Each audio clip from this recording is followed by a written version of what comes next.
Bonjour et bienvenue à cette vidéo. Aujourd'hui sur Blender 2.93, on va faire en sorte de voir ce qu'on appelle l'alignement. Alors je vous ai déjà fait une vignette ou une petite vidéo sur l'alignement, mais je vous avais expliqué ça en mode édition. Je m'explique. C'est-à-dire que par exemple ici si je prends mon cube, je vais faire un S, X, hop, pardon, j'ai pas mis les raccourcis clavier. Voilà, parfait. Ici par exemple, je vais faire un CTRL R plusieurs fois, on va dire allez, plein de fois comme ça. Là on va faire aussi par exemple quelque chose une fois, ça suffira je pense. Ensuite je vais mettre en mode vertice, je vais récupérer par exemple celui-ci, prendre celui-ci, celui-ci, celui-ci et celui-ci. Je vais faire un G, Z et je fais quelque chose comme ça. Bon. Moi, par exemple, ce que j'aimerais faire, c'est j'aimerais tout aligner. Alors évidemment, comme c'est un edge loop, qu'est-ce qu'on peut faire? On peut prendre simplement l'ensemble ici. Donc ce que j'aimerais faire, c'est tout simplement maintenant aligner ces points, tout simplement au niveau, vous voyez, de cette surface, que ce soit bien plan. Et le problème, alors je vais peut-être pas le faire comme ça, parce que ça va pas être terrible, je vais faire ça différemment. Je vais prendre l'édition proportionnelle, donc touche O, G, Z, et on va faire quelque chose dans ce style-là. Voilà. Donc imaginons que j'ai ça, donc, et en fin de compte, j'aimerais le remettre droit. Évidemment, vous savez faire maintenant ce genre de choses. Il suffit de prendre le premier point, touche CTRL enfoncé, le dernier point. Et là, qu'est-ce que je vais faire? Je vais tout simplement faire par rapport à l'axe Z, puisque si vous regardez bien, là je vous montre une flèche. Ce qui m'intéresse, c'est d'avoir, ou sans prendre une flèche, je vais tout simplement prendre mon annotate. Ce qui m'intéresserait, c'est que par rapport à cet axe qui va être l'axe Z, c'est remettre celui-ci tout droit. D'accord? Donc si je fais SZ 0, on est parfait, sauf qu'évidemment, il y a un autre problème qui s'est passé, c'est que ça a déformé l'ensemble. Donc qu'est-ce qu'on va faire? On va se mettre plutôt dans ces cas-là comme ça, en mode filaire. Donc on va récupérer avec la touche B cet ensemble. Avant, ce qu'on va faire, c'est qu'on va enlever l'édition proportionnelle, sinon on risque d'avoir un problème, parce que vous voyez déjà qu'il y a une déformation. Bon, c'est pas grave, on va le corriger au cas où. Et on fera un SZ0, et là on est bon. On va faire de même ici, on prend l'ensemble. Je recommence, je prends l'ensemble, SZ0, et là je suis bien plan. D'accord? Donc ça veut dire que vous savez, en mode édition, par rapport à un objet, tout simplement rendre celui-ci aligné, que cela soit sur l'axe X, Y ou Z. Mais imaginons maintenant, moi, donc je vais supprimer ce cube, revenir ici en mode solide, faire un Shift A, mettre un cube. Je vais supprimer avant cette bêtise qui m'embête. Alors, CTRL, touche CTRL pour effacer par rapport à nos annotations au cas où. Donc là, je vais faire un Shift D, on va dire par exemple Y, puisqu'on est sur cette vue-là, Shift R plusieurs fois.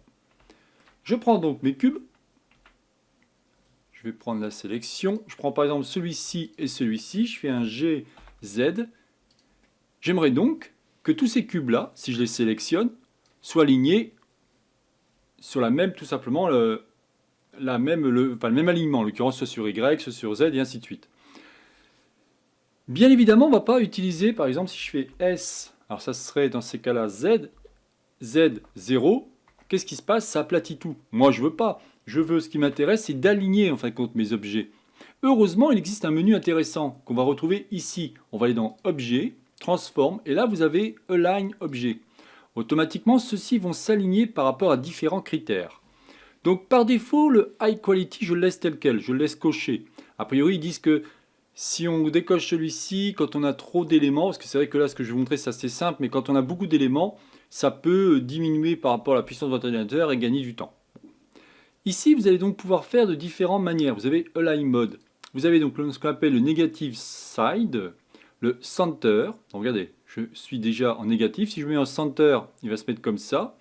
Et si je me mets ici en Positive Side, il va se mettre comme ça. Vous allez dire, je ne comprends pas trop ce qui se passe. Je vais vous expliquer tout à l'heure par rapport à une autre scène, mais je voulais au moins vous montrer ça. Ce qui va m'intéresser maintenant, c'est de faire par exemple par rapport à l'axe Z. Et vous voyez qu'automatiquement, mes cubes sont alignés. Ça, c'est parfait. Imaginez un ensemble d'éléments, je ne sais pas, ça pourrait être par exemple, on pourrait dire des plantes ou des choses comme ça, puis d'un seul coup, vous voulez aligner ça proprement et qu'il y a certains qui ne sont pas bien alignés, bah, vous allez pouvoir tout simplement récupérer ces éléments. Regardons une autre scène.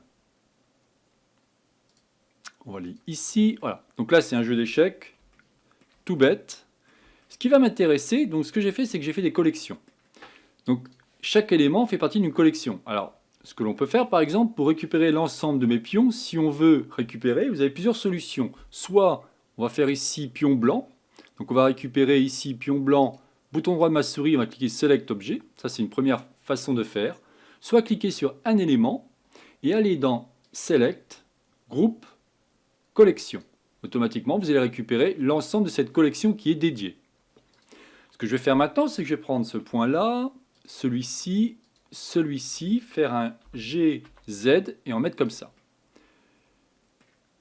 Je vous ai donc expliqué que cet alignement des objets va pouvoir fonctionner sur différentes façons ou différents critères. On va pouvoir le faire par rapport au 3D cursor, on pourrait le faire par rapport au point d'origine. Donc si je fais Shift C, mon 3D cursor se retrouve, donc je le mets en vue de face, par rapport à ici. D'accord? Qu'est-ce qui se passe si je fais Objet, Transform, Align Rotation, par rapport au 3D cursor? Vous voyez bien que lui va se positionner ici. Donc là, il y a quelque chose de très intéressant à regarder, c'est que là, je suis en positif. C'est-à-dire que... Alors c'est bizarre parce que moi, j'aurais vu l'inverse. Pour moi, le positif, c'est plus en haut et le négatif en bas. Bon, quoi qu'il en soit, c'est défini comme ça. Donc si je change ici, je vais me mettre en négatif, vous allez voir que d'un seul coup, mes pions se retrouvent bien... Vous voyez, ça c'est mon 3D cursor, je vous montre une ligne. Et vous voyez bien qu'il est ici, en plein milieu de mon élément. Si je me mets ici par contre en positif, il est bien, en gros il est soit en bas, soit en haut. Voilà à quoi cela va servir. Et si je me mets bien évidemment en, non, pardon, ici en center, on est au milieu par rapport à mon 3D cursor. Ce qui est super intéressant, c'est que vous allez pouvoir rapidement définir votre élément. Imaginons, vous voulez que, si je fais ici, donc si je fais Shift C, vous allez pouvoir travailler tout simplement par rapport au point d'origine. Vous voyez, si je fais ici scène origine, je vais pouvoir travailler par rapport à lui. Là, vous voyez, il travaille par rapport à cet élément-là.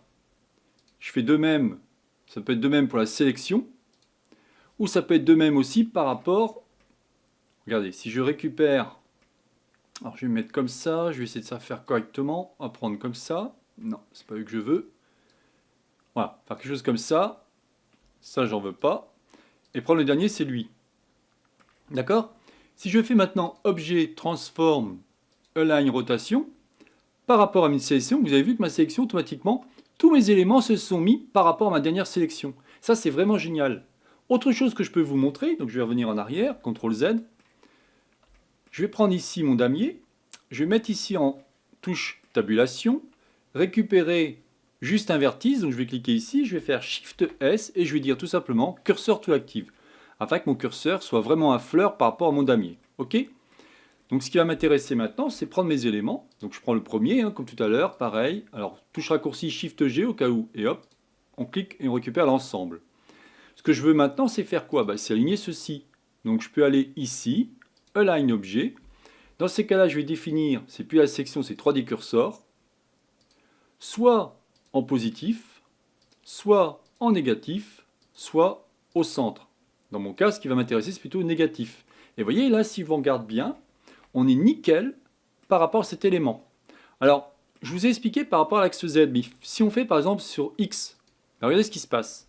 D'un seul coup, celui-ci va se positionner sur X, toujours par rapport à mon 3D cursor, puisque là, l'élément clé, c'est 3D cursor. Si je le fais par rapport à scène origine, il va se comporter différemment. Vous voyez? Donc là, je mets 3D cursor. Et si je mets par exemple positive side, il va être de l'autre côté de mon cursor. Comme je vous dis, c'est bizarre, c'est inversé quand on regarde comme ça, puisque moi, normalement, si on regarde bien, si je prends ici la notation, de ce sens-là, c'est négatif, et de ce sens-là, c'est positif. C'est souvent comme ça qu'on travaille. Et là, je m'aperçois qu'ils ont fait différemment. Bon, c'est pas très grave, hein, mais c'est toujours bon de savoir. Mais ce qui est vraiment génial, c'est que vous savez maintenant aligner à la fois des objets en mode édition, ou plutôt des vertices, des faces ou des edges, mais maintenant, vous savez aussi aligner les objets. Et ça, c'est vraiment super. Bien évidemment, il existe d'autres techniques. Si je reviens comme ça, on peut faire aussi différemment. Donc après, bien évidemment, il y a différentes techniques pour pouvoir placer nos éléments. Là, je vous ai expliqué comment les aligner, mais on peut aussi faire, par exemple, on peut utiliser ici le snapping, se mettre en face. Dans ces cas-là, je me mets en vue de dessus. Et vous allez voir que d'un seul coup, si j'appuie sur G, automatiquement, ceux-ci vont être positionnés. Vous voyez? Donc, évidemment, sur Blender, il y a différentes techniques. Moi, j'ai simplement voulu montrer que on peut faire des alignements soit en mode édition, comme je vous avais expliqué avec SX0, SY0, SZ0, mais aussi aligner différents objets avec cette fameuse option que l'on appelle ici Transform Align Object. Voilà ce que je voulais vous expliquer par rapport à cette fonction. Je vous souhaite donc une bonne journée et à la prochaine vidéo. Bye bye.